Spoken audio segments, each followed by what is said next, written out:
Tonight, out of service. Cell phone outages impact thousands.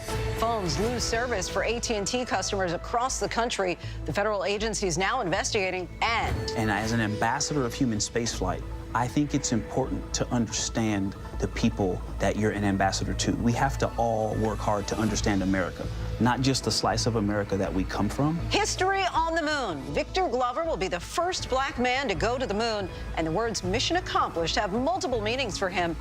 And it comes as an uncrewed lander touches down, America's first successful lunar landing in half a century.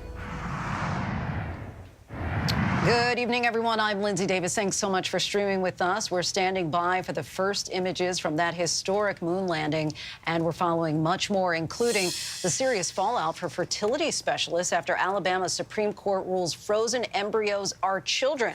Plus, a dual Russian-American citizen is detained in Russia accused of treason. Her boyfriend speaks to us about the charges.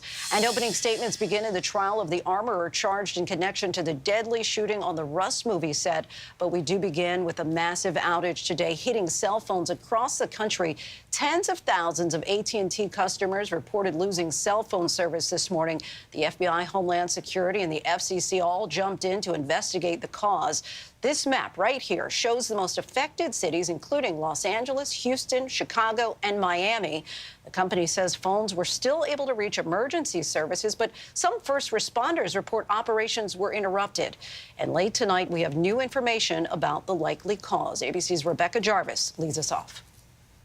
Tonight, multiple federal agencies, including the FBI and the FCC, are investigating after AT&T customers in major cities all over the country, from LA to Dallas to Chicago, lost cell service. I woke up around 3 o'clock and I checked my phone and it said SOS only. The outage affected emergency services in multiple states, with callers having problems getting through to 911. San Francisco's fire department telling callers having issues to use a landline. Massachusetts State Police reporting their 911 call centers flooded with calls from people trying to see if 911 works from their cell phone. Please do not do this. It also affected FirstNet, a nationwide network for first responder and police communication. AT&T hasn't said exactly how many of its more than 100 million customers were affected. According to the website Down Detector, which tracks self-reported outages, the numbers peaked around 10 a.m. at more than 70,000. But that's just cases reported directly to the website. Down Detector also reported outages from T-Mobile and Verizon, but both those companies say they're operating normally and blame the reports on failed calls from their customers to AT&T users. So many concerned about this today. Rebecca Jarvis joins us now. And Rebecca, sources tell us this was a software update that malfunctioned, affecting thousands, tens of thousands, perhaps even more. But this could have been a lot worse. It could have been a lot worse, Lindsay, considering that before this investigation was conducted, there was a concern that perhaps it had been a malicious attack, a cyber attack. And you did see the number of people impacted by this malfunction today. It was also a reminder of what our phones can do. We are so reliant on our smartphones, and they can, in the event of an emergency, use Wi-Fi to make a call. Also, that SOS feature. You can make emergency calls and text messages even when the SOS is on your phone. It's important to know, but only do it in the event of a real emergency. Lindsay? Some great advice there. Rebecca Jarvis, appreciate you as always. Next, the fallout continues after that Alabama Supreme Court ruling that frozen embryos are children. Tonight, half of Alabama's fertility specialists have paused IVF services, even with women and couples in the middle of treatment. ABC's Elizabeth Schulze is in Alabama. Tonight, President Biden denouncing that controversial Alabama Supreme Court decision that puts women's access to IVF at risk, calling it a direct result of the overturning of Roe v. Wade, saying the disregard for women's ability to make these decisions for themselves and their families is outrageous and unacceptable. On the campaign trail in Michigan, Vice President Kamala Harris saying we're at this point because of President Trump appointing Supreme Court justices who would overturn Roe. And he did it. And that's what got us to this point today. And just days after the state Supreme Court's ruling, almost half of Alabama's fertility clinics are pausing IVF treatments. Dr. Beth Malizia at Alabama Fertility Clinic describing the heart-wrenching calls to patients. We've got patients who are already with this sort of extreme stress, and then you put this decision that's coming out of nowhere on top of that, and it's awful. 238,000 families in the U.S. undergo IVF every year to try to become pregnant. Each cycle averages $12,000. How does someone else get to dictate what I say, what I want for my family? Tori Beasley conceived her daughter by IVF. She's midway through another cycle, only to learn today her embryo transfer appointment, scheduled for March 4th, was canceled. You stay in a state of hope, I guess, just being hopeful. Are you hopeful today? I'm still hopeful. That's all I have right now. So many concerned about what this could mean for them and their own family planning. Elizabeth Schulze joins us now from Birmingham, Alabama. Elizabeth, what are you hearing from the people you're talking to there in Birmingham? You know, Lindsay, undergoing IVF is a deeply personal process, and we've been speaking to so many families here who are in the middle of this, and this is added stress in the middle of a process that's confusing already. They are frustrated now and angry. They don't know what the next steps are. Some have saved up enormous amounts of money for IVF for these treatments, and now it's on hold. Lindsay, a lot of anxiety over what this decision means for families. For a lot of them, say this is really the only way for them to have a child. Yeah, we can understand why there's so much concern. And one Republican Alabama state senator who is a doctor called the pause in IVF services an unintended consequence of the court ruling. Is there some indication that the state could actually reverse course on this issue? Right, so state lawmakers here today did introduce legislation that would try to add protections for IVF, and this was a pretty quick response to the Supreme Court's decision. But of course, this is a Republican legislature, Lindsay. It would need to pass both the House and the Senate. So the question is, that bill was introduced, will it get enough votes to pass? And families in other states where abortion is virtually banned are very closely watching those developments and wondering what it could mean for them. What do we know tonight about plans for similar measures elsewhere? So we do know that some other states are looking to this decision in Alabama and seeing it as a possible roadmap to put further restrictions on women's reproductive rights in place. Groups in Florida have said this decision could pave the path for a similar law, a similar ruling in their state. 10 states overall are trying to push measures that would define an embryo as a child, so that would put these new restrictions on fertility treatments like IVF. And of course, Lindsay, this is something that abortion rights advocates had warned about in the wake of the Supreme Court's decision to overturn Roe v. Wade. There had been a concern that the abortion bans, which Alabama here where we are is one of the strictest abortion bans in the country, there had been concerns that this would just be the first step. And I will tell you that one of the doctors that we just spoke with at the fertility here said that when the Supreme Court came down with that decision, she thought that this was just the beginning, that there would be more laws and more restrictions, and she does not know what that means for her job. She does not know for women and for families more broadly here in the state. Lindsay. But potentially widespread implications there. Elizabeth Schulze, our thanks to you. President Biden delivered his condolences in person to Navalny's widow and daughter at a meeting with them in San Francisco. Meanwhile, Alexei Navalny's grieving mother says she is being blackmailed by the Russian government. Here's ABC's James Longman. Tonight, President Biden offering his condolences to Alexei Navalny's widow and daughter in San Francisco. He was a man of incredible courage, and it's amazing how his wife and daughter are emulating that. Biden ready to unveil new sanctions on Russia tomorrow and praising Yulia's resolve. She's going to continue the fight he had underway. So we're not letting up. The president even going so far as to call Vladimir Putin a crazy SOB at a closed fundraiser yesterday. Also tonight, nearly a week after his death, Navalny's mother says Russian officials took her to a morgue in secret and claims they are now blackmailing her. I'm recording this video because they started threatening me, she says. They say that if I don't agree to a secret funeral, they'll do something with my son's body. A public funeral for Putin's best-known critic could be a major focus for protests. Navalny's death certificate advocate reportedly lists the cause as natural, but his family says they believe he was poisoned. This as the boyfriend of Russian-American Ksenia Karelina, who was detained in Russia last month, tells ABC News he's just received a letter from her. One day she'll wake up and she feels so motivated and so inspired and just so positive that she will see me soon. And then one day she'll wake up and she says, Chris, I have really no hope. And I believe I'm going to be here for the rest of my life. He says Karelina wasn't worried about traveling to Russia to see her family. She's apologizing to me for putting me in this situation. She doesn't care about herself. She cares about everyone else. What a difficult time for her and her family. James Longman joins us now. James, has Putin responded to President Biden calling him a quote, crazy SOB? Yeah, Putin said that he felt that President Biden's comments about him were rude. But strangely enough, he also doubled down on previous comments he had made when he said he hoped that President Biden would win in November's election. Mind games? So often with President Putin, we just can't know. Lindsay? Difficult to know. All right, James Longman for us reporting in from Kyiv, Ukraine. Thanks so much, James.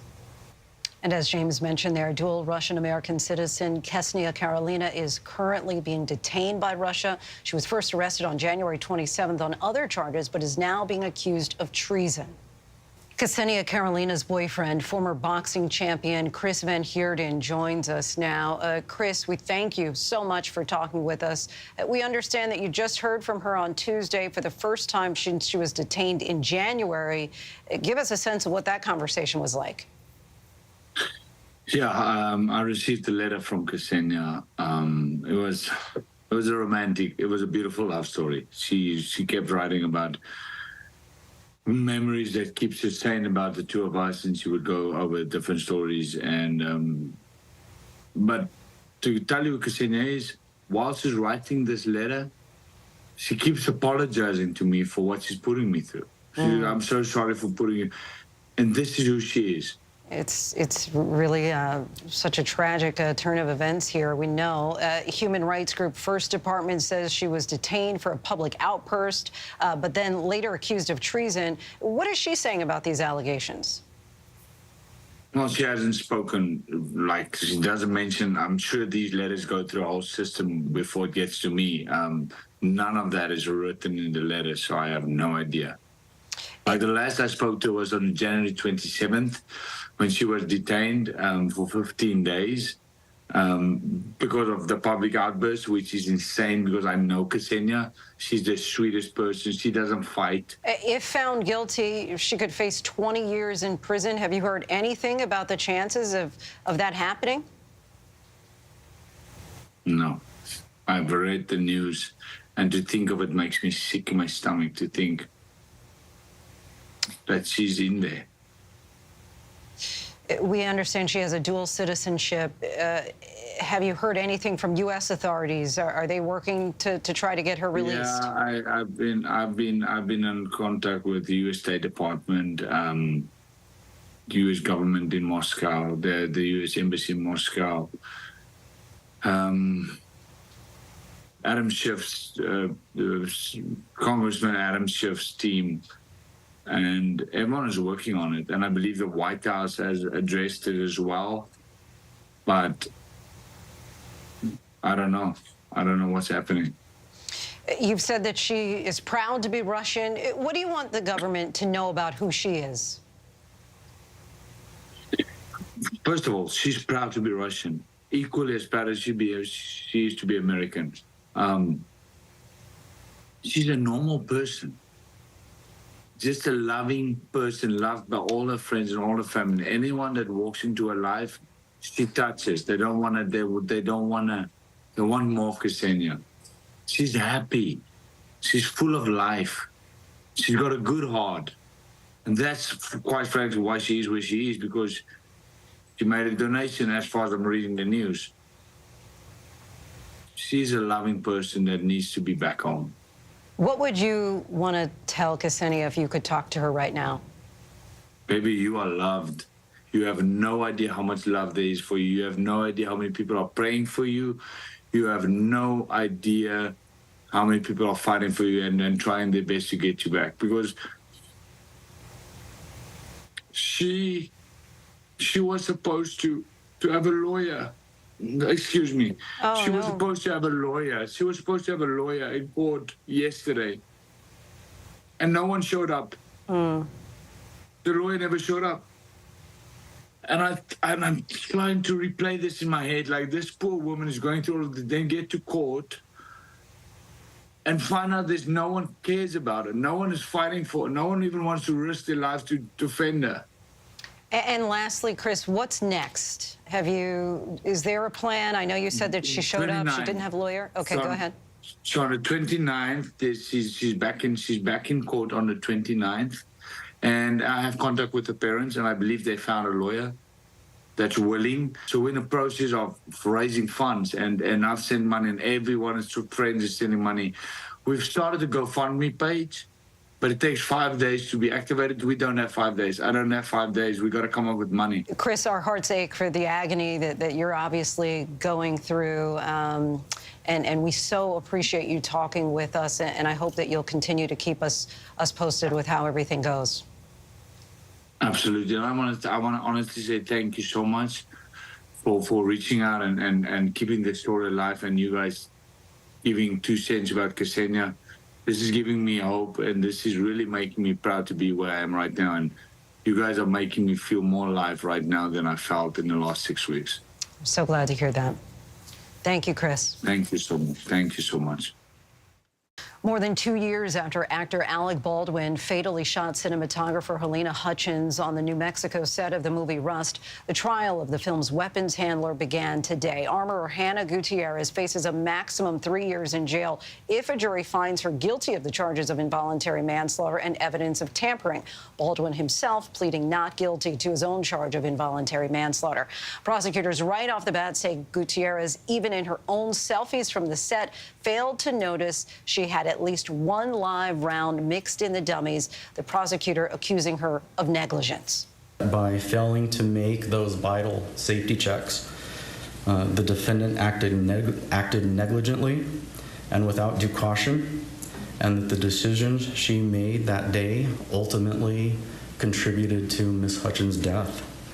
Joining us now is our Mola Langi, who was in that New Mexico courtroom. Mola, on the day of the shooting, Ms. Gutierrez herself said, "I wish I would have checked the gun more." What will be her defense? Well, Lindsay, we got a preview of that defense in opening statements today, and what her defense team really tried to do was establish 2 things. One, that she was overwhelmed and overworked on that movie set, and 2, they tried to sort of spread the blame out to other people, including and maybe primarily to actor Alec Baldwin, saying that ultimately he was the one who had his finger on the trigger when the gun fired, and also saying that Baldwin did not check the weapon, and Baldwin did not or should not have pointed the weapon at another individual, which he ultimately did. They also blame the security supervisor who was in charge of security over the entire movie set, saying that sort of played fast and loose with safety, not performing the safety checks and providing people with safety training. They said that Gutierrez herself asked for more training, and that she was ultimately denied. They also said that the production as a whole was rushed, and that they prioritized speed over safety, and that sort of trickled down, according to the defense, to Gutierrez herself, that she was given multiple tasks, multiple jobs. She could not focus primarily on her responsibilities as an armorer, and that she is being made a scapegoat, that she was 24 years old when this happened. She was a young woman, perhaps the person with the least amount of power on that set, and that she's an easy target for blame. And beside involuntary manslaughter, Ms. Gutierrez is also charged with evidence tampering. Tell us more about that charge and how it plays into her possible negligence here. Well, according to the prosecution, Gutierrez passed off a bag of cocaine at some point after the shooting. She passed that off to another crew member.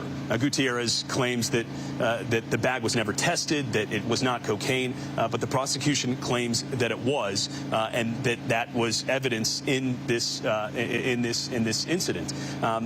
Obviously, that is going to play into the prosecution trying to establish that she was abusing drugs and alcohol throughout the time her time on this movie set, and that is something that they'll continue to try to establish through witness testimony over the next several days and couple of weeks throughout this trial.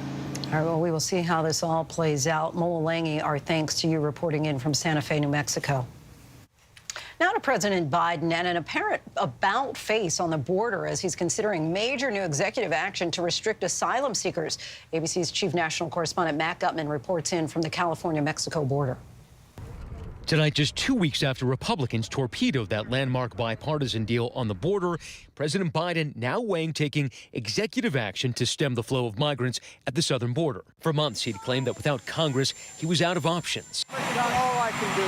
Just give me the power. But now ABC News is learning one proposal the White House is considering cracking down on migrants who cross between official ports of entry. They comprise the bulk of those crossing in recent years, like the families limping into this camp near the Mexican border in Jacumba Hot Springs, California.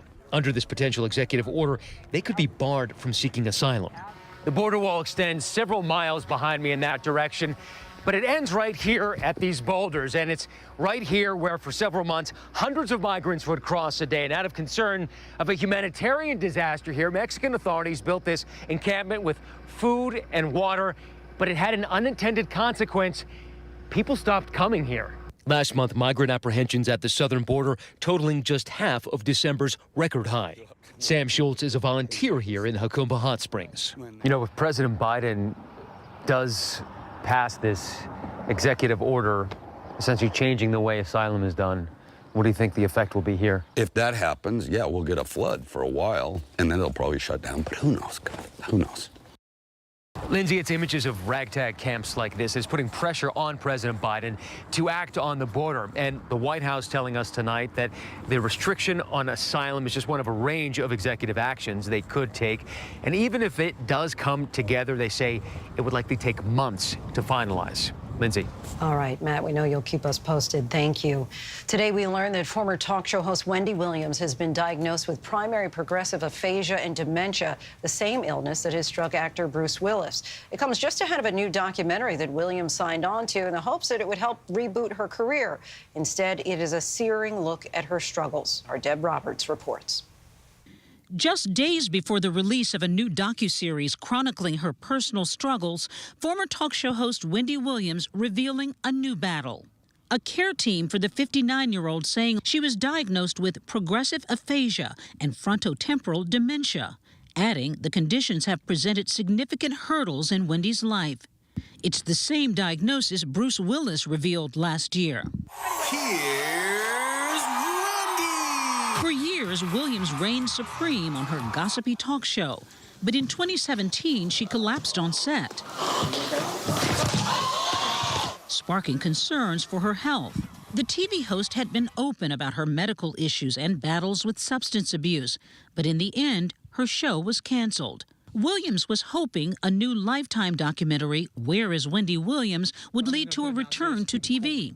Instead, cameras captured a heartbreaking decline with excessive drinking, erratic behavior, Go! Die! I have no idea where we are. and bouts of incoherence. Just yesterday, I sat down with Williams' niece, Alex Finney, an anchor at our Miami affiliate WPLG, to talk about the documentary. Some people are going to look at this and say, this is exploitation. She's being exploited. How could they do this? Right. My aunt is the executive producer of this documentary, and she said, now is the perfect time because I want to take ownership of my story. Family members say they had noticed cognitive decline in Williams, but at the time, there was no official diagnosis. During this filming, at what point did you know something was seriously wrong? Oh, right off the bat. When I saw her, she didn't have to say one thing. I knew that every cylinder is not firing the way it should. Williams is under the care of a court-ordered guardian following questions about the management of her finances. Her family says while they're relieved to learn that she's responding well to treatment, they remain frustrated that they haven't been allowed to see her in nearly a year. Lindsay? Deb, thank you. Next tonight to that historic moon landing just a short time ago, the Odysseus spacecraft made by the Houston-based Intuitive Machines in cooperation with NASA touched down on the moon's surface and communicated its success back to flight control. This animation shows the Odysseus arriving in the moon's orbit 1 week after launching from Kennedy Space Center on board a Falcon 9 rocket. Now the real work begins. Our Gio Benitez has more on the landing and what comes next for Odysseus. It's a mission with major implications, the first American spacecraft to land on the moon in more than 50 years. Separation confirmed. The lunar lander Odysseus, nicknamed Odie, built by Houston-based Intuitive Machines, blasting off a week ago on a SpaceX Falcon 9 rocket, traveling 250,000 miles to the moon. Odie carrying instruments that will gather information about the lunar surface ahead of NASA's Artemis mission to the moon in 2026 with humans on board. Americans first landed on the moon on Apollo 11 in 1969. We will be here from now on for what will be truly a historic time. It's one small step for man,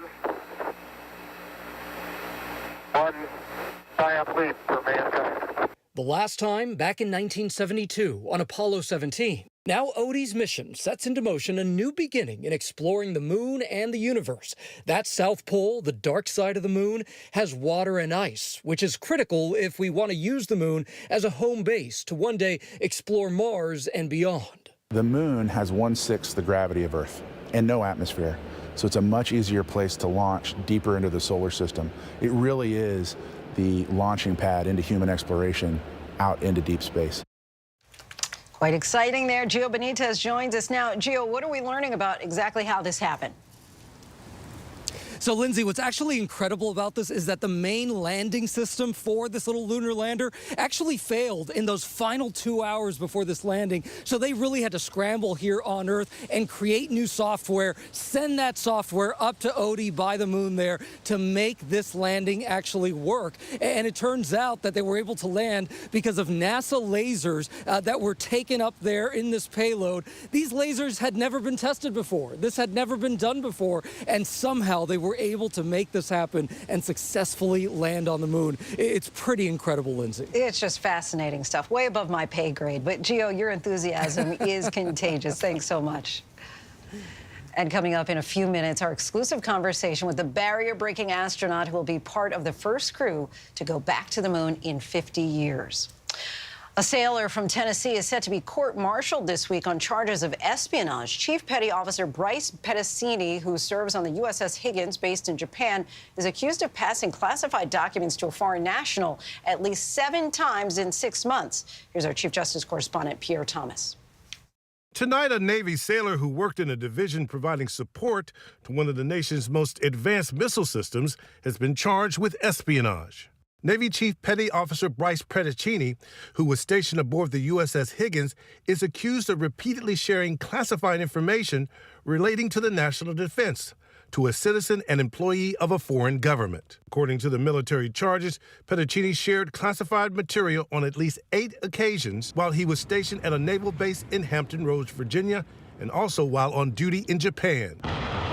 So far, the military is refusing to name the country or provide specifics on the classified information that was allegedly compromised. But Pettacini operated the Aegis Combat System, a sophisticated radar system that tracks incoming missiles so they can be shot down. Among the classified material he allegedly provided to a foreign agent, images of a SIPR computer screen, which allows access to sensitive top-secret military material. The Pentagon today refusing to take questions. Nice to see you back. Look, these are ongoing investigations, so I'm just going to have to refer you to the Navy for that.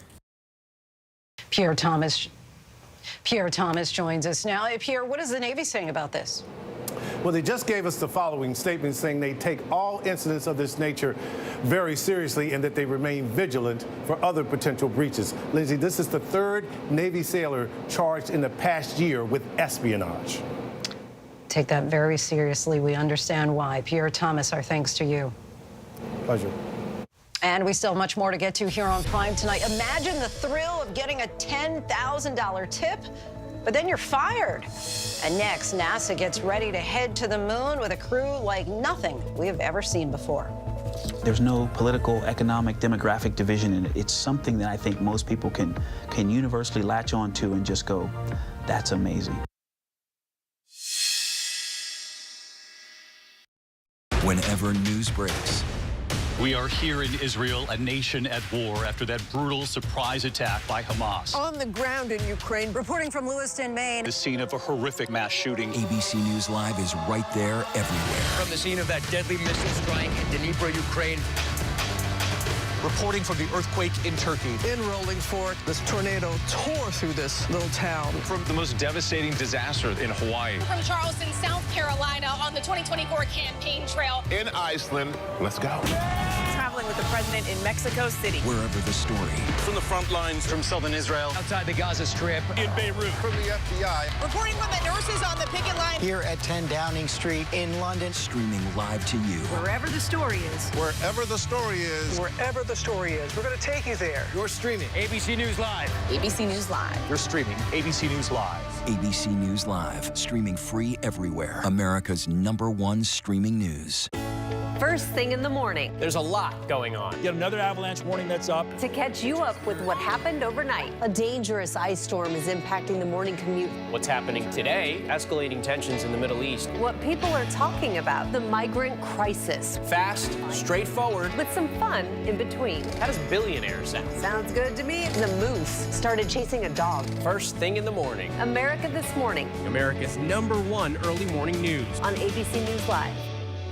We are here in Israel, a nation at war. We've seen tank after tank pouring into this area. This is where it all began. Bullet holes all up the wall. Within minutes, the air raid sirens going off. You can hear the sound of an explosion.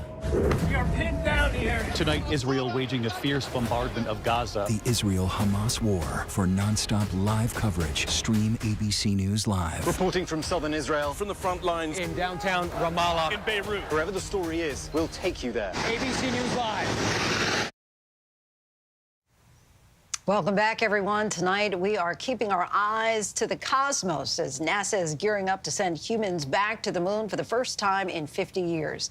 The mission will look a lot different than previous Apollo moon landings. And one of the astronauts, Victor Glover, is set to make history. He's hoping his example will help inspire others who look like him to follow in his footsteps.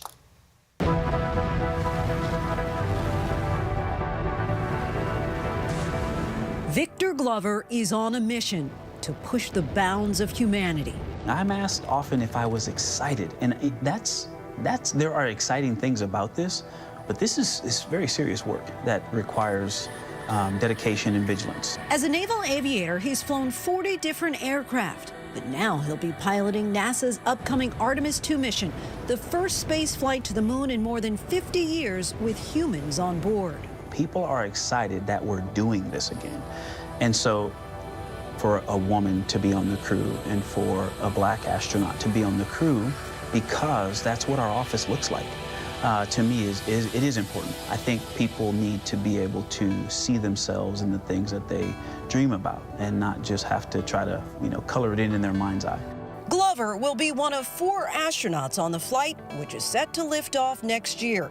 It's estimated to be a 10-day test of NASA's human deep space exploration capabilities, including the Space Launch System rocket, Exploration Ground Systems, and the Orion spacecraft. What are you doing right now to prepare? The 3 basic things that we're doing are training. We'll do simulators to do things normally, and then contingency and emergency scenarios, and just kind of building the larger team. Training is one piece. Testing is another. Our vehicle, this will be the first time humans have flown this spacecraft. And the last thing is engaging with the public and letting them know that we're trying really hard to be good stewards of your things, of your time and your resources, and celebrating the wins. This space flight will be a record-breaking journey, potentially sending humans further away from the Earth than ever before. Victor will also be the first person of color to go beyond low Earth orbit. And he's keenly aware that traveling among the stars hasn't always been an inclusive space. What made you decide you wanted to be a pilot? So I was in college studying engineering. One of my mentors came to work wearing his Navy uniform. That opened up something that I never considered. I never saw myself, but because he looked like me. He was one of the few black faculty members at Cal Poly, Mr. Wallace. And Dr. Wallace's Just seeing him in his uniform changed that for me. And so I joined the Navy about 2 years later. A shuttle launch helped inspire him to become an astronaut. At the time, the stars hadn't exactly aligned for many other black people to pursue similar paths. I can't pay no doctor bills, but Whitey's on the moon. Tell me about the 1970 poem by Gil Scott Heron, Whitey on the Moon. I try to listen to it every Monday as I'm driving into work. Yep. It's a good perspective. And as an ambassador of human spaceflight, I think it's important to understand the people that you're an ambassador to. We have to all work hard to understand America, not just the slice of America that we come from. And that poem, to me, represents a perspective that is not often shared when you hear people talk about Apollo. You hear people say that Apollo saved the 60s. Apollo 8 saved 1968. And there's a lot of truth in that, but there were a lot of people who weren't cheering. We have cleared the tower. They were protesting the Vietnam War and wages and the price of housing and the challenges to get in education. And so knowing that that was the America then, we have a duty to know what's America now in its fullness, in its breadth, so that we can be good stewards of the public's time and resources. Now, decades later, Glover recognizes that as a NASA astronaut, it's important to highlight American accomplishments like spaceflight and not shy away from tough conversations. The things that are going on around the country in the wake of George Floyd's murder and Ahmaud Arbery's murder, the racial protests and the cities that were really struggling with getting those things under control after that, it's just indicative of people being in a place where they may not feel heard, and they may not feel like they're being represented. Many black people on this planet are ailing, and meanwhile, the investment is going elsewhere. Yes.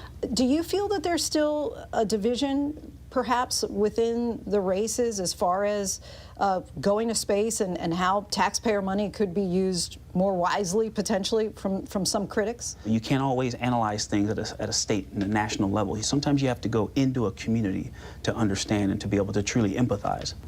But sometimes it's just important to listen. When people say, hey, I've got potholes in my neighborhood and I still have to go to the city to get clean drinking water. Marvin Gaye had a song as well that makes me want to holler. It talks about, you know, rocket ships and the cost of rocket ships versus what I see out my window.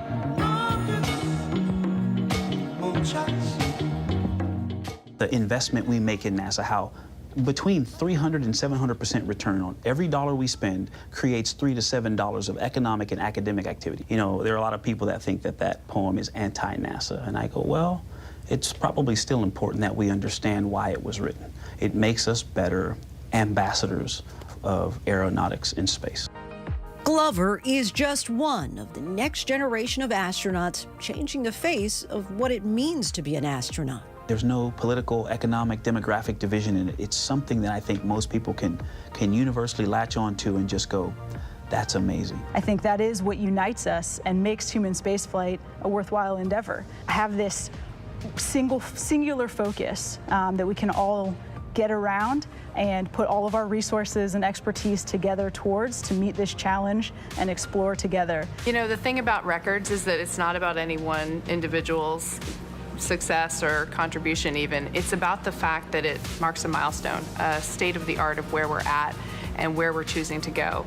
What's the most awe-inspiring aspect of space? Wow. To me, it is the way people react to it. The astronauts inside the spaceship. 4-stage engine start. And the people outside. It's a really powerful thing to see human beings leave the planet. You know, I'm wearing an American flag, but when I leave the planet, I represent Earth. You represent humanity, and I really take that seriously. We all have a duty to represent humanity. An awe-inspiring mission and man. And we still have much more to get to tonight. Coming up, one state is trying to ban social media for kids under the age of 16. But next, just how far and how much cash can a college degree really get you? We take a look by the numbers. More Americans turn here than any other newscast. ABC News World News Tonight with David Muir, America's #1 most watched newscast across all of television. This is ABC News Live. The crush of families here in Poland. At refugee centers in Putin's Russia. On the ground in Ukraine. Close to the front line. From the capital, destructive Cat 4 storm. Here along I-5. Boston is in the bullseye. Let's go. ABC News Live, America's #1 streaming news. Anytime, anywhere. Streaming 24/7, straight to you for free. Thank you for making ABC News Live America's #1 streaming news. From America's #1 news comes the all-new ABC News app. Breaking news, incredible video, faster, smarter, and customizable to your interests. If you love being in the know, you're gonna love this. Experience the all-new ABC News app. Download it now. We are here in Israel, a nation at war. We've seen tank after tank pouring into this area. This is where it all began. Bullet holes all up the wall. Within minutes, the air raid sirens going off. You can hear the sound of an explosion. We are pinned down here. Tonight, Israel waging a fierce bombardment of Gaza. The Israel-Hamas war. For non-stop live coverage, stream ABC News Live. Reporting from southern Israel. From the front lines. In downtown Ramallah. In Beirut. Wherever the story is, we'll take you there. ABC News Live. First thing in the morning. There's a lot going on. Yet another avalanche warning that's up. To catch you up with what happened overnight. A dangerous ice storm is impacting the morning commute. What's happening today? Escalating tensions in the Middle East. What people are talking about. The migrant crisis. Fast, straightforward. With some fun in between. How does billionaire sound? Sounds good to me. The moose started chasing a dog. First thing in the morning. America This Morning. America's #1 early morning news. On ABC News Live. Real Housewives of Beverly Hills star Erica Jane. Celebrity attorney Tom Girardi. This story was a nuclear explosion. Today, several victims will get a chance to finally meet Erica Girardi. I'm at sort of a loss for what to say. Did you see the documentary? The Housewife and the Hustler? I did. I wanted Erica to say, I'm sorry, face to face. Erica, why did it take you so long? The Housewife and the Hustler 2, only on Hulu. Why do so many people start their day here? From ABC News, this is Start Here. To be in the know and get a different take on the day's top stories. A lot of news today, so let's get into it. Listen now to the Daily News Podcast honored with 4 Edward R. Murrow Awards and see why the New York Times calls it a news podcast worth listening to. Start Here, ABC News. Make it your daily first listen. Now, that's a part of the story I bet you didn't see coming. Wherever you get your podcasts, Start Here. It's lunchtime in America, so what are we serving up? Well, how about everything you need to know? You know, that sounds pretty good. Give it to me. Your health, your money, breaking news, pop culture, with the biggest stars, music, trends, and of course, good food. GMA 3, what you need to know. A third hour of GMA in the afternoon. So join us, Afternoons. For everything you need to know. I love that. I'm Zoreen Shah reporting from the New Hampshire primary. Wherever the story is, we'll take you there. You're streaming ABC News Live.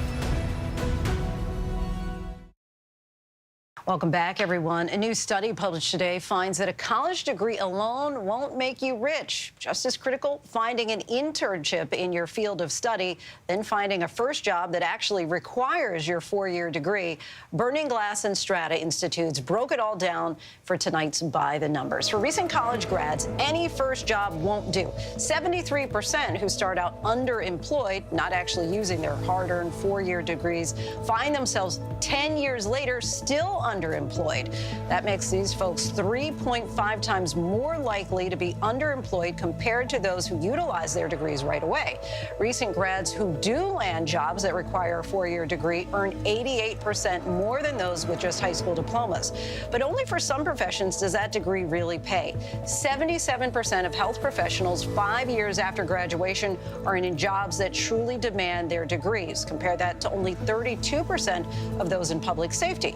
The study also discovered that internships during college can boost those lifetime earnings. Students with at least one internship were 48% less likely to later find themselves underemployed. The lesson there, you can never start too early. And we still have much more ahead here on Prime tonight. NYPD officers make a mad dash to save a man who fell onto the subway tracks and hurt his head. We bring you the story of an indigenous basketball league bringing light in the midst of darkness. Whenever, wherever news breaks, it's so important to always remember that lives are changed. Here in London, in Buffalo, Uvalde, Texas, Edinburgh, Scotland, from Poland once again tonight. Thank you so much for streaming with us. Ukrainian refugees here in Warsaw. Do you think you'll ever be able to go back home? We're heading to a small community outside of Mexico City. Splintered houses and splintered lives. The magnitude of the devastation. You're streaming ABC News Live. Reporting from Rolling Fork, Mississippi. Santa Fe, New Mexico. Raleigh, North Carolina. The U.S. Capitol. Mayfield, Kentucky. Minneapolis. Mexico. Tongass National Forest, Alaska. Getting you behind the stories as they happen, giving you a front row seat to our world as it plays out in real time, live. ABC News Live Prime. We'll take you there. Stream ABC News Live weeknights, America's most honored streaming news program, only on ABC News Live. Streaming free right now wherever you stream your news. First thing in the morning. There's a lot going on. Yet another avalanche warning that's up. To catch you up with what happened overnight. A dangerous ice storm is impacting the morning commute. What's happening today? Escalating tensions in the Middle East. What people are talking about. The migrant crisis. Fast, straightforward. With some fun in between. How does billionaire sound? Sounds good to me. The moose started chasing a dog. First thing in the morning. America This Morning. America's #1 early morning news. On ABC News Live. This is ABC News Live. The crush of families here in Poland. At refugee centers. In Putin's Russia. On the ground in Ukraine. Close to the front line. From the capital. Destructive Cat 4 storm. You're along I-5. Boston is in the bullseye. Let's go. ABC News Live, America's #1 streaming news. Anytime, anywhere. Streaming 24/7, straight to you for free. Thank you for making ABC News Live America's #1 streaming news. Whenever, wherever news breaks, it's so important to always remember that lives are changed. Here in London, in Buffalo, Uvalde, Texas, Edinburgh, Scotland. Reporting from Rolling Fork, Mississippi. Ukrainian refugees here in Warsaw. We're heading to a small community outside of Mexico City. Getting you behind the stories as they happen. ABC News Live Prime. We'll take you there. Stream ABC News Live weeknights wherever you stream your news. Only on ABC News Live. Get ready, America, every Friday. The hottest trends, styles, and must-have. What's the right stuff to buy right now? I really love that. It's time to buy the right stuff. Yes! And save big time, too. The right stuff. Fridays on GMA. You're gonna love it. Why do so many people start their day here? From ABC News, this is Start Here. To be in the know and get a different take on the day's top stories. Start here. Now, that's a part of the story I bet you didn't see coming. Make it your daily first listen wherever you get your podcasts. We are here in Israel, a nation at war. We've seen tank after tank pouring into this area. This is where it all began. Bullet holes all up the wall. Within minutes, the air raid sirens going off. You can hear the sound of an explosion.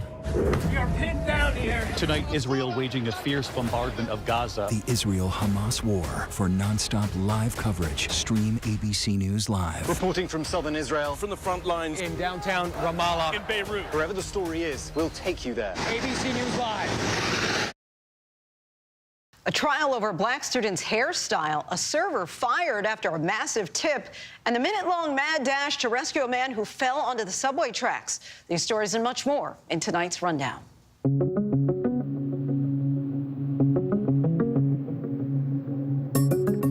The Supreme Court today saying the multi-billion-dollar settlement reached with survivors of sex abuse in the Boy Scouts can move forward. The $2.4 billion settlement was approved by a judge in 2022 and represents the largest settlement over sex abuse claims. Lawyers for the Boy Scouts of America say they have already started to pay out some funds to survivors.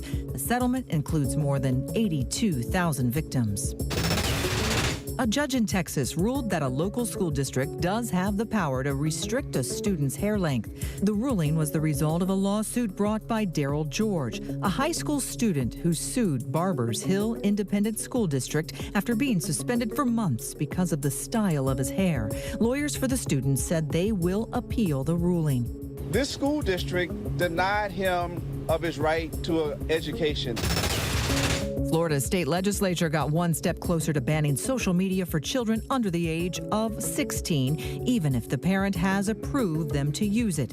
The bill would require social media companies to close any accounts it believes to be used by a minor and delete any information associated with that account. Sponsors of the bill say it will protect minors from cyberbullying and addictive features built into the platforms. Opponents say it violates First Amendment rights and will not hold up in court. The bill is expected to get a vote before the legislative session ends in early March.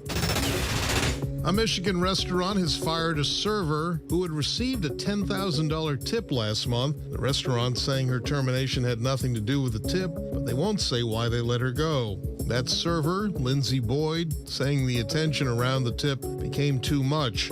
She left work early one day to deal with the overwhelming reaction. Then she says her managers told her to take another day off. When she returned, the restaurant said they no longer needed her. Boyd says the whole experience wasn't worth the money. Absolutely wish it never happened. Two police officers and a bystander rushed to save a man after he fell onto the subway tracks in New York City. New York Police Department saying it took less than a minute for officers to pull the man off the tracks at Manhattan's 181st Street station after he hit his head falling. One officer jumped to the track bed, the other pulled the man up. They also asked a bystander to wave off any incoming trains entering the station. They then took the rescued man for evaluation to Harlem Hospital. A group of influential Hollywood directors have united to rescue a landmark Hollywood theater. Director Jason Reitman leads the group, who said he wanted to save the Los Angeles Westwood Theater when owners put it up for sale last year. The directors plan to restore the movie theater. Steven Spielberg, J.J. Abrams, and Christopher Nolan among the many directors who are now part owners of the legendary Westwood Cinema. A guilty verdict has been reached in the trial of the man charged with the murders of two Native Alaskan women who died in 2018 and 2019. The suspect was found guilty on all 14 criminal counts, including first and second-degree murder, tampering with evidence, and sexual assault in the deaths of both women. During the trial, prosecutors for the state of Alaska presented graphic video and photo evidence of Smith narrating his actions during one of the murders. According to court documents, police were led to Smith when a woman claimed to have found an SD card labeled homicide at Midtown Marriott lying on the ground in 2019. Smith, who was from South Africa, previously admitted to committing both murders in an interrogation. Still, Smith pleaded not guilty to all charges. The company behind the hot commodity Stanley Cups is facing lawsuits from customers who claim it failed to disclose the products contain lead. Our Eva Pilgrim has the details. I have entered my hydrated era. They're the trendy thermoses turned social media must-haves that had everyone clamoring to get their hands on one. This one matches my outfit, so we're gonna buy it. The parent company of viral Stanley tumblers is facing two lawsuits after Stanley acknowledged part of the insulation at the bottom of the bottle that people do not make contact with does contain some lead. Why are we using lead in the first place? In one of the lawsuits filed last week, Mariana Franzetti alleges the company V Pacific Market International engaged in a campaign of deceiving customers by failing to disclose the presence of lead in its tumbler products, adding that the company knew or reasonably should have known about this lead issue for years, but chose to conceal it from the public, presumably to avoid losing sales. When I discovered that lead was possibly in the Stanley Cup, I was really upset. I tried to treat my body as well as possible. I wouldn't have bought any sort of product that had lead in it, to my knowledge. And I just thought, why is a company like this being so deceptive? Last month, after several customers say they performed at-home tests with some allegedly testing positive for lead, Stanley released a statement saying the material used for the insulation seal at the bottom of the products does contain some lead, but that it is covered with stainless steel and no lead is present on the surface of any Stanley product that comes into contact with the consumer, nor the contents of the product. As for the lawsuits, the company telling USA Today it will vigorously defend itself against meritless claims. My trust has been shaken in the company, but I would like to see them not just with the Stanley Cups currently, but with all their products, make a commitment to being lead-free. Following a tragedy, members of the Indigenous community stepped up to give children an outlet, and it's turned into a life-changing activity for many of them. The Hoops League is giving them a shot at a better future, one basket at a time.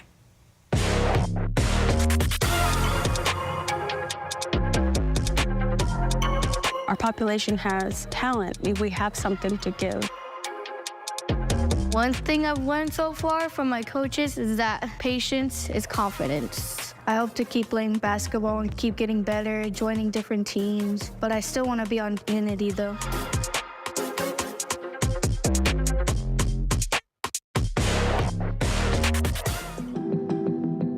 Indigenous Hoops League is the hope of light for our people in the basketball realm. We want to be able to change pathways. The overall goal is to get kids an opportunity to showcase their talents that they may not have had before. It's a very underserved and under-recognized population. Some don't always have the means to be able to go outside of our, I call it a bubble. For 2024, Indigenous Hoops League has 8 national events in 5 different states. On average, we have anywhere between 45 and 65 teams. Indigenous Hoops League has gotten 5 kids to sign on the spot. Over 70 collegiate scholarship offers have been made. Life is bigger than basketball, especially when it comes to mental health. Being a Native American adolescent on the reservation with maybe not as many opportunities as some others, basketball served as an outlet for me, and it's created a great avenue of hope for our people and our children.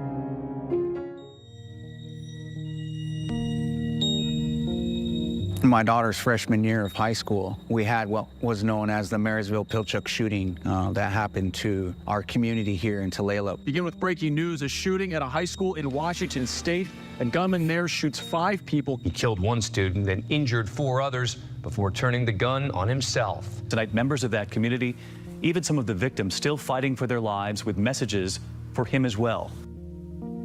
A few of our tribal members were shot, along with other teens in the community. So they grew up all together, and the girls on the team were part of our original Unity program. It really just opened our eyes to say, maybe we're not doing enough.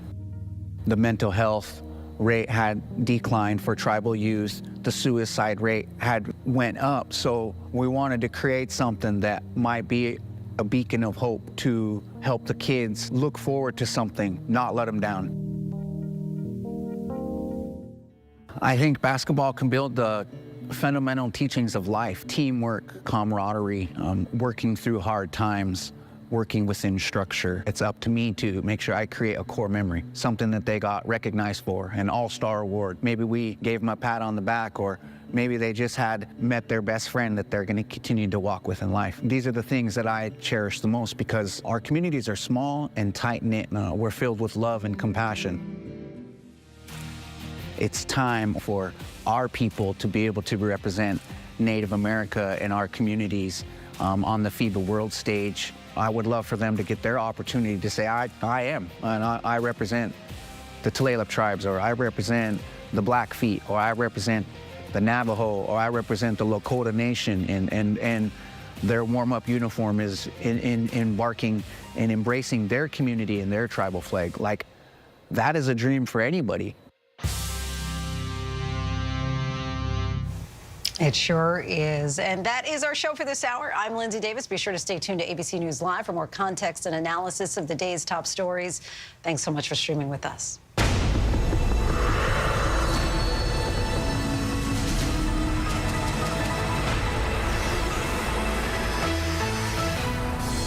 Coming up in our next hour, we bring you the details of that AT&T nationwide service outage and an up-close and personal look at Wendy Williams and her health struggles. Why do so many people start their day here? From ABC News, this is Start Here. To be in the know and get a different take on the day's top stories. Start Here. Now, that's a part of the story I bet you didn't see coming. Make it your daily first listen, wherever you get your podcasts. From America's #1 news comes the all-new ABC News app. Breaking news, incredible video, faster, smarter, and customizable to your interests. If you love being in the know, you're gonna love this. Experience the all-new ABC News app. Download it now. It's lunchtime in America, so what are we serving up? Well, how about everything you need to know? You know, that sounds pretty good. Give it to me. Your health, your money, breaking news, pop culture, with the biggest stars, music, trends, and of course, good food. GMA 3, what you need to know. A third hour of GMA in the afternoon. So join us, afternoons. For everything you need to know. I love that. This is ABC News Live. The crush of families here in Poland. At refugee centers In Putin's Russia. On the ground in Ukraine. Close to the front line. From the capital, destructive Cat 4 storm. You're along I-5. Boston is in the bullseye. Let's go. ABC News Live, America's #1 streaming news. Anytime, anywhere. Streaming 24/7, straight to you for free. Thank you for making ABC News Live America's #1 streaming news. Real Housewives of Beverly Hills star Erica Jane. Celebrity attorney Tom Girardi. This story was a nuclear explosion. Today, several victims will get a chance to finally meet Erica Girardi. I'm at sort of a loss for what to say. Did you see the documentary? The Housewife and the Hustler? I did. I wanted Erica to say, I'm sorry, face to face. Erica, why did it take you so long? The Housewife and the Hustler 2, only on Hulu. We are here in Israel, a nation at war. We've seen tank after tank pouring into this area. This is where it all began. Bullet holes all up the wall. Within minutes, the air raid sirens going off. You can hear the sound of an explosion. We are pinned down here. Tonight, Israel waging a fierce bombardment of Gaza. The Israel-Hamas war. For nonstop live coverage, stream ABC News Live. Reporting from southern Israel. From the front lines In downtown Ramallah. In Beirut. Wherever the story is, we'll take you there. ABC News Live. Whenever, wherever news breaks, it's so important to always remember that lives are changed. Here in London, in Buffalo, Uvalde, Texas, Edinburgh, Scotland. Reporting from Rolling Fork, Mississippi. Ukrainian refugees here in Warsaw. We're heading to a small community outside of Mexico City. Getting you behind the stories as they happen. ABC News Live Prime. We'll take you there. Stream ABC News Live weeknights wherever you stream your news. Only on ABC News Live. Reporting from Monterey Park, California, I'm Robin Roberts. Wherever the story is, we're going to take you there. You're streaming ABC News Live. Good evening, everyone. This is ABC News Live Prime. I'm Lindsay Davis. Thank you so much for streaming with us. We have a lot of news to get to this evening, including an uncrewed lander touches down on the moon, America's first successful lunar landing in half a century. Plus, the serious fallout for fertility specialists after Alabama's Supreme Court rules frozen embryos are children. And they are sharing positivity with millions of followers, the real health challenges they're using as an inspiration to keep on dreaming. But we do begin with the massive outage today hitting cell phones across the country. Tens of thousands of AT&T customers reported losing cell service this morning. The FBI, Homeland Security, and the FCC all jumped in to investigate the cause. This map right here shows the most affected cities, including Los Angeles, Houston, Chicago, and Miami. The company says phones were still able to reach emergency services, but some first responders report operations were interrupted. And late tonight, we have new information about the likely cause. ABC's Rebecca Jarvis has that. Tonight, multiple federal agencies, including the FBI and the FCC, are investigating after AT&T customers in major cities all over the country, from LA to Dallas to Chicago, lost cell service. I woke up around 3 o'clock and I checked my phone and it said SOS only. The outage affected emergency services in multiple states, with callers having problems getting through to 911. San Francisco's fire department telling callers having issues to use a landline. Massachusetts State Police reporting their 911 call centers flooded with calls from people trying to see if 911 works from their cell phone. Please do not do this. It also affected FirstNet, a nationwide network for first responder and police communication. AT&T hasn't said exactly how many of its more than 100 million customers were affected. According to the website Down Detector, which tracks self-reported outages, the numbers peaked around 10 a.m. at more than 70,000. But that's just cases reported directly to the website. Down Detector also reported outages from T-Mobile and Verizon, but both those companies say they're operating normally and blame the reports on failed calls from their customers to AT&T users.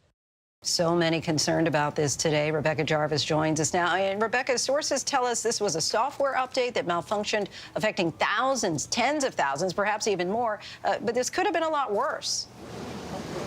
It could have been a lot worse, Lindsay, considering that before this investigation was conducted, there was a concern that perhaps it had been a malicious attack, a cyber attack.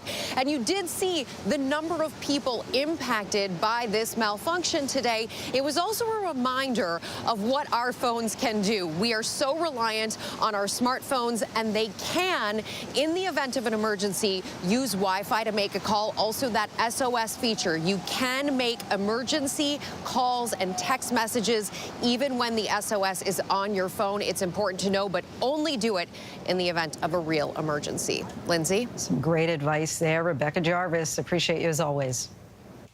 Next tonight to that historic moon landing. Tonight, the Odysseus spacecraft, made by the Houston-based Intuitive Machines in cooperation with NASA, touched down on the moon's surface and communicated its success back to flight control. This animation shows the Odysseus arriving in the moon's orbit 1 week after launching from Kennedy Space Center on board a Falcon 9 rocket. Now the real work begins. Gio Benitez has more on the landing and what comes next for Odysseus. Tonight, that historic touchdown, an American spacecraft landing on the moon for the first time in more than 50 years. Separation confirmed. The lunar lander Odysseus, nicknamed Odie, touching down near the moon's south pole at precisely 6:24 p.m. What an outstanding effort. I know this was a nail-biter, but we are on the surface, and we are transmitting. Mission control erupting in applause. The lander, built by Houston-based Intuitive Machines, now the first private spacecraft ever to land on the moon, carrying instruments that will gather information about the lunar surface ahead of NASA's Artemis mission to the moon in 2026 with humans on board. Americans first landed on the moon on Apollo 11 in 1969. We will be here from now on for what will be truly a historic time. That's one small step for man, one giant leap for mankind. The last time, back in 1972, on Apollo 17. Now Odie's mission sets into motion a new beginning in exploring the moon and the universe. That South Pole, the dark side of the moon, has water and ice, which is critical if we want to use the moon as a home base to one day explore Mars and beyond. The moon has 1/6 the gravity of Earth and no atmosphere, so it's a much easier place to launch deeper into the solar system. It really is the launching pad into human exploration out into deep space. Quite exciting there. Gio Benitez joins us now. Gio, what are we learning about exactly how this happened? So, Lindsay, what's actually incredible about this is that the main landing system for this little lunar lander actually failed in those final 2 hours before this landing. So they really had to scramble here on Earth and create new software, send that software up to Odie by the moon there to make this landing actually work. And it turns out that they were able to land because of NASA lasers that were taken up there in this payload. These lasers had never been tested before. This had never been done before. And somehow they were able to make this happen and successfully land on the moon. It's pretty incredible, Lindsay. It's just fascinating stuff, way above my pay grade. But Gio, your enthusiasm is contagious. Thanks so much. Next, the fallout continues after that Alabama Supreme Court ruling that frozen embryos are children. Tonight, half of Alabama's fertility specialists have paused IVF services, even with women and couples in the middle of treatment. ABC's Elizabeth Schulze is in Alabama. Tonight, President Biden denouncing that controversial Alabama Supreme Court decision that puts women's access to IVF at risk, calling it a direct result of the overturning of Roe v. Wade, saying the disregard for women's ability to make these decisions for themselves and their families is outrageous and unacceptable. On the campaign trail in Michigan, Vice President Kamala Harris saying we're at this point because of President Trump appointing Supreme Court justices who would overturn Roe. And he did it. And that's what got us to this point today. And just days after the state Supreme Court's ruling, almost half of Alabama's fertility clinics are pausing IVF treatments. Dr. Beth Malizia at Alabama Fertility Clinic describing the heart-wrenching calls to patients. We've got patients who are already with this sort of extreme stress, and then you put this decision that's coming out of nowhere on top of that, and it's awful. 238,000 families in the U.S. undergo IVF every year to try to become pregnant. Each cycle averages $12,000. How does someone else get to dictate what I say, what I want for my family? Tori Beasley conceived her daughter by IVF. She's midway through another cycle, only to learn today her embryo transfer appointment, scheduled for March 4th, was canceled. You stay in a state of hope, I guess, just being hopeful. Are you hopeful today? Still hopeful. That's all I have right now. So many lives upended by that decision. There are thanks to Elizabeth. A sailor from Tennessee is set to be court-martialed this week on charges of espionage. Chief Petty Officer Bryce Pedicini, who serves on the USS Higgins based in Japan, is accused of passing classified documents to a foreign national at least 7 times in 6 months. Here's our Chief Justice correspondent, Pierre Thomas. Tonight, a Navy sailor who worked in a division providing support to one of the nation's most advanced missile systems has been charged with espionage. Navy Chief Petty Officer Bryce Pedicini, who was stationed aboard the USS Higgins, is accused of repeatedly sharing classified information relating to the national defense to a citizen and employee of a foreign government. According to the military charges, Pedicini shared classified material on at least 8 occasions while he was stationed at a naval base in Hampton Roads, Virginia, and also while on duty in Japan. So far, the military is refusing to name the country or provide specifics on the classified information that was allegedly compromised. But Pedicini operated the Aegis Combat System, a sophisticated radar system that tracks incoming missiles so they can be shot down. Among the classified material he allegedly provided to a foreign agent, images of a SIPR computer screen, which allows access to sensitive top-secret military material. The Pentagon today refusing to take questions. Look, these are ongoing investigations, so I'm just going to have to refer you to the Navy for that. Our thanks to Pierre for that. President Biden now and his apparent about-face on the border as he's considering major new executive action to restrict asylum seekers. ABC's chief national correspondent Matt Gutman reports from the California-Mexico border. Tonight, just 2 weeks after Republicans torpedoed that landmark bipartisan deal on the border, President Biden now weighing taking executive action to stem the flow of migrants at the southern border. For months, he'd claimed that without Congress, he was out of options. That's not all I can do. Just give me the power. But now ABC News is learning one proposal the White House is considering cracking down on migrants who cross between official ports of entry. They comprise the bulk of those crossing in recent years, like the families limping into this camp near the Mexican border in Jacumba Hot Springs, California. Under this potential executive order, they could be barred from seeking asylum. The border wall extends several miles behind me in that direction, but it ends right here at these boulders, and it's right here where for several months hundreds of migrants would cross a day. And out of concern of a humanitarian disaster here, Mexican authorities built this encampment with food and water, but it had an unintended consequence. People stopped coming here. Last month, migrant apprehensions at the southern border totaling just half of December's record high. Sam Schultz is a volunteer here in Jacumba Hot Springs. You know, if President Biden does pass this executive order, essentially changing the way asylum is done, what do you think the effect will be here? If that happens, yeah, we'll get a flood for a while, and then they'll probably shut down. But who knows, God? Who knows? Our thanks to Matt for that. The CDC reports that 250,000 kindergartners are at risk for measles infection. This report came after data showed that the national average for the measles, mumps, and rubella vaccine, or MMR, was 2% lower in the 2022 to 2023 school year than in 2020. The CDC recommends children in the U.S. get 2 doses of the MMR vaccine for best protection. Police in Oklahoma say that a 16-year-old who died one day after a fight with other students inside a school bathroom did not die as a result of trauma. Owasso, Oklahoma police shared that a complete autopsy was performed on Nex Benedict, and it did not indicate that Nex died as a result of trauma. The official autopsy report will be released at a later date as toxicology and other testing results are pending. The cause of the death for the teen, who identified as non-binary, is still being investigated. And we still have much more to get to tonight. Coming up, Wendy Williams' niece opens up about her journey with her famous aunt. But next, a sly fox pulls a fast one on an animal welfare worker.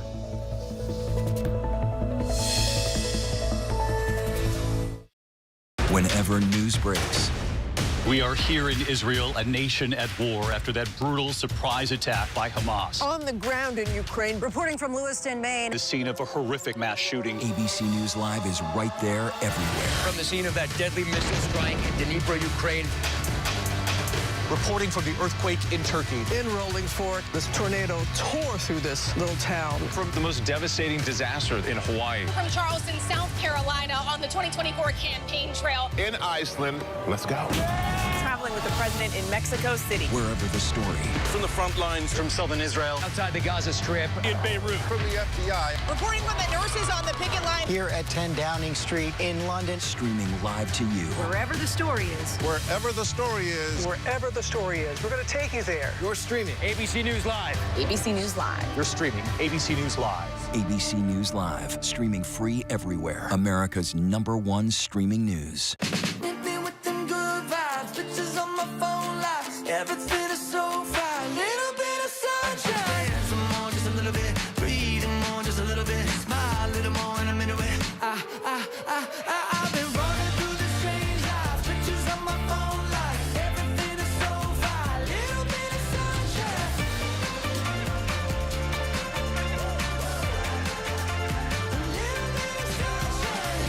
Good morning, America.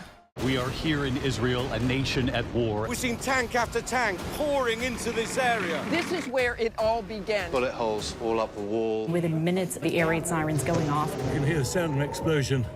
We are pinned down here. Tonight, Israel waging a fierce bombardment of Gaza. The Israel-Hamas war. For non-stop live coverage, stream ABC News Live. Reporting from southern Israel. From the front lines. In downtown Ramallah. In Beirut. Wherever the story is, we'll take you there. ABC News Live. We're reporting on board a U.S. Navy destroyer in the Eastern Mediterranean. I'm Maggie Rulli. Wherever the story is, we'll take you there. You're watching ABC News Live. Welcome back, everyone. We're tracking several headlines around the world. A fire engulfed 2 apartment buildings in the Spanish city of Valencia. Firefighters rushed to the scene in the city center, flames bursting through the windows of the 14-story building, using cranes to plug some residents from balconies. At least 7 people were injured, but local media reported on others believed to still be trapped inside. Singing hymns and holding hands, mourners gathered for one final farewell for marathon world record holder Kevin Kipton. The rising star who dreamt of breaking the race's 2-hour barrier will be laid to rest at his home village in Kenya. Kipton and his coach were killed in a car accident earlier this month. An animal welfare worker trying to document a rescue operation for an injured fox got outfoxed when another nearby fox grabbed his phone and ran off with it, camera rolling, until he dropped it in nearby bushes. After a few licks, he decided the contraption simply wasn't for him. After years of concern regarding the health of longtime talk show host Wendy Williams, ABC's Deborah Roberts sat down in an exclusive interview with a member of her family for answers about her physical, mental, and financial struggles. Here's Wendy.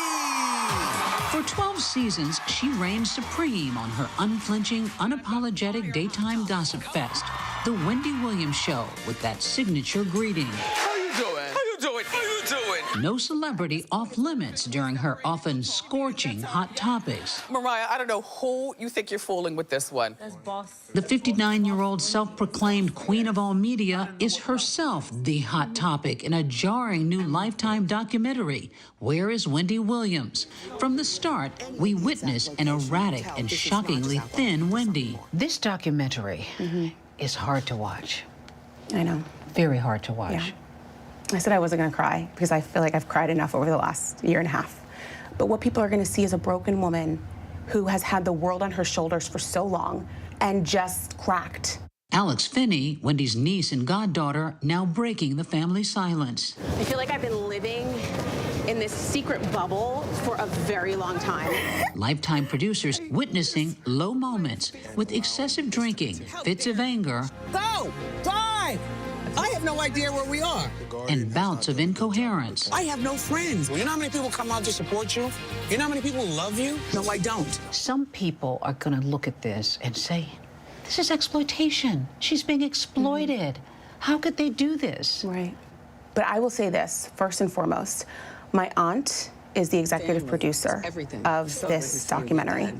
And she said, now is the perfect time because I want to take ownership of my story. Our first caress. For many, Wendy's story took a dramatic turn on Halloween of 2017 when she collapsed on her show, leading some to wonder whether Wendy, who openly talked about her health struggles and battle with alcohol and substance abuse, was in trouble. Her show went on. 2 years later, another setback. I have been living in a sober house. And you know I've had a struggle with cocaine. Then a messy divorce, bizarre behavior, and long absences from the set followed.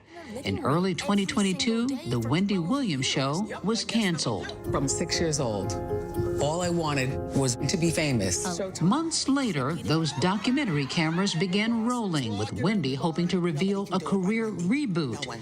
But that's not what producers found. Did you have a liquid lunch? Because I came into your room, and all of a sudden, out of nowhere, I happened to notice one of your specialty items. So you think you're perfectly fine having as many drinks as you want? Perfectly. Okay. But I'm just gonna put it downstairs to keep it cool. Keep it there. Okay. Is she an alcoholic? So in terms of being an alcoholic, I don't want to categorize her because, you know, I'm not a medical professional, but what I can say is that my aunt has had some unhealthy habits when it's come to alcohol. They discovered a lonely, agitated woman. People will look at this documentary and wonder, where's her family? Right. How come family's not there saving her? Because family was shut out. We would take responsibility with regard to guardianship and personal needs to ensure that she was healthy. I'm not talking about her money. You put the money over here. A New York judge appointed a guardian to manage her life and finances. That action coming after her bank, Wells Fargo, claimed in 2022 court documents that Wendy was a victim of undue influence and financial exploitation. The court is going to look at the best interest of the individual. It will be based on the evidence that's presented as to how the family was helping Wendy Williams at the time. If it happens to me, it could happen to you. Overnight, Wells Fargo telling ABC News this matter was conducted under seal. Any claims against Wells Fargo have been dismissed. There was talk that Wells Fargo got involved in this because they thought either her son, Kevin Jr., or somebody was taking advantage of her financially. Yeah. Do you know that to be true? So I personally have not seen family taking advantage of my aunt's money. I haven't. Have you ever taken money from your mother's account? Not without her consent. Family members insisting their biggest concern is Wendy's well-being after noticing her apparent cognitive decline. During this filming, at what point did you know something was seriously wrong? Oh, right off the bat. When I saw her, she didn't have to say one thing. I knew that every cylinder is not firing the way it should. You are bigger than this. You are better than this. You are smarter than this. You are stronger than this. People around you getting paid, they're going to tell you stuff to make you feel good. So who benefits from this documentary? Is it family? Is it managers around her who are going to benefit from this? I think that's a question I can't even answer. I know that, I will say this, family benefiting from this, no. I don't, no. I just hope that the person that comes out of this victorious is my aunt. Now, what is it that you would like to have? I've already told you. I've already told you. Tell me again. I want to be back on TV. Your hopes for her? Do you think that she has a prayer of actually resuming a career? I think that, well, I know that in talking with her, she does hope to resume a career. And my hope for her is that she does whatever she wants to do that makes her happy and that stays in the bounds of keeping her healthy. What a stunning turn of events there for Wendy Williams. Our thanks to Deborah Roberts for that. And still to come, they've turned viral fame into 2 successful books.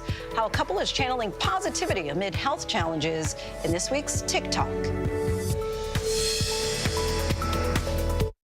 Why do so many people start their day here? From ABC News, this is Start Here. To be in the know and get a different take on the day's top stories. A lot of news today, so let's get into it. Listen now to the Daily News Podcast honored with 4 Edward R. Murrow Awards and see why the New York Times calls it a news podcast worth listening to. Start Here, ABC News. Make it your daily first listen. Now, that's a part of the story I bet you didn't see coming. Wherever you get your podcasts, Start Here. With so much at stake, so much on the line, more Americans turn here than any other newscast. ABC News World News Tonight with David Muir, America's #1 most watched newscast across all of television.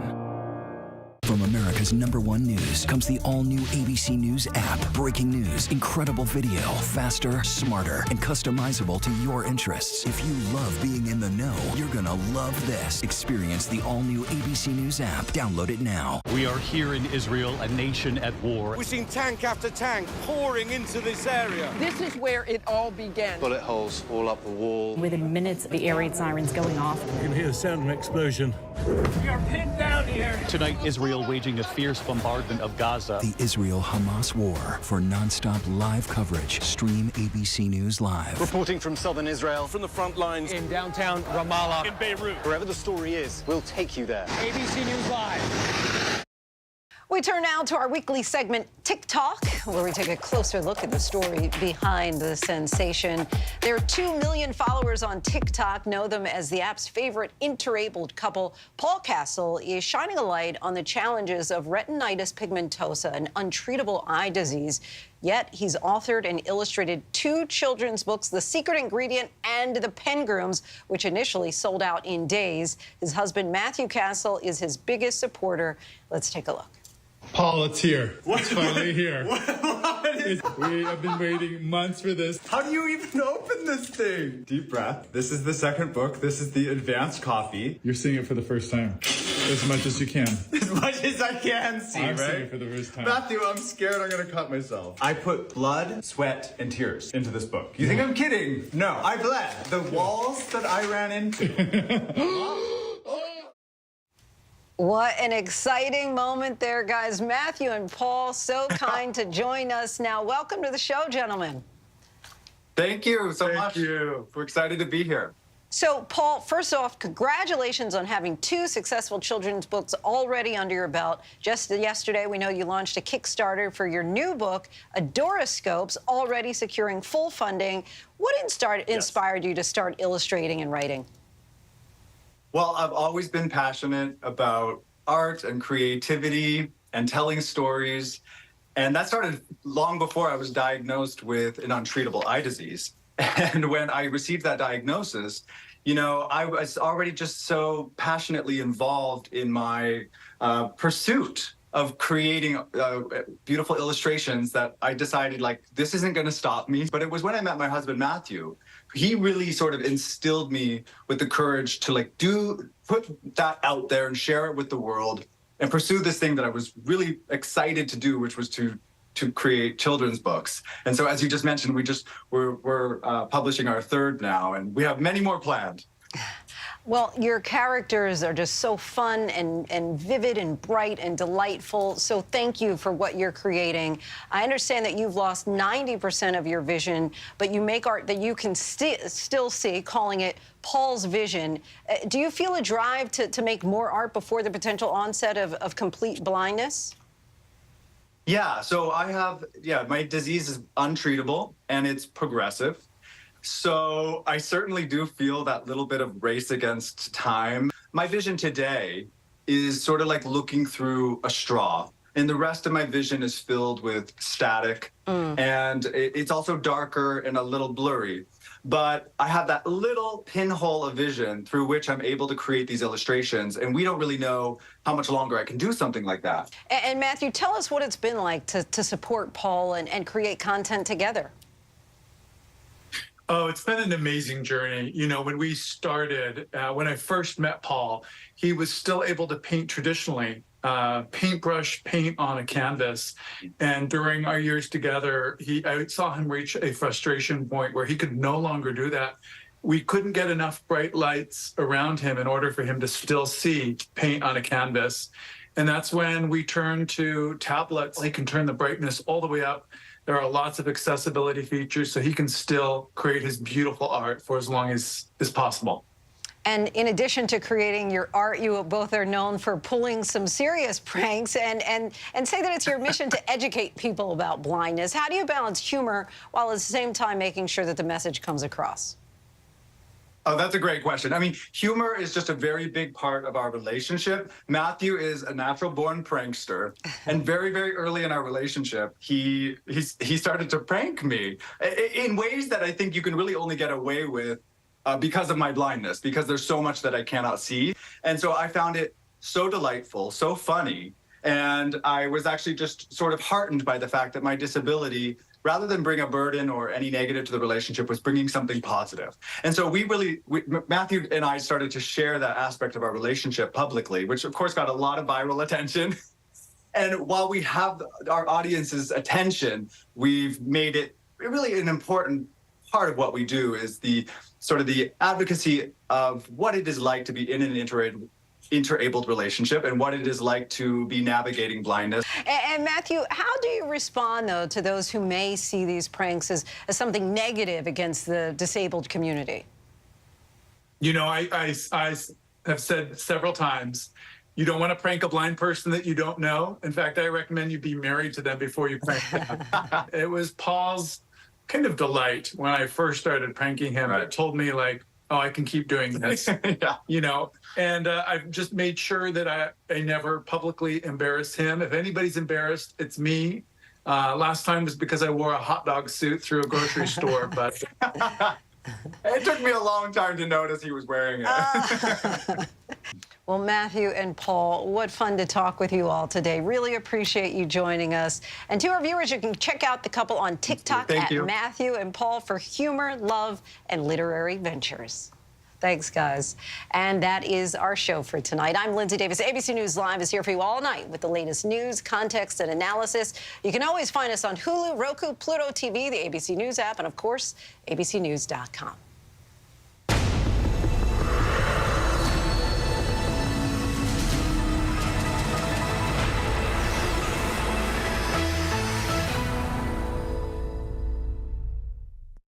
This is ABC News Live. The crush of families here in Poland. At refugee centers in Putin's Russia. On the ground in Ukraine. Close to the front line.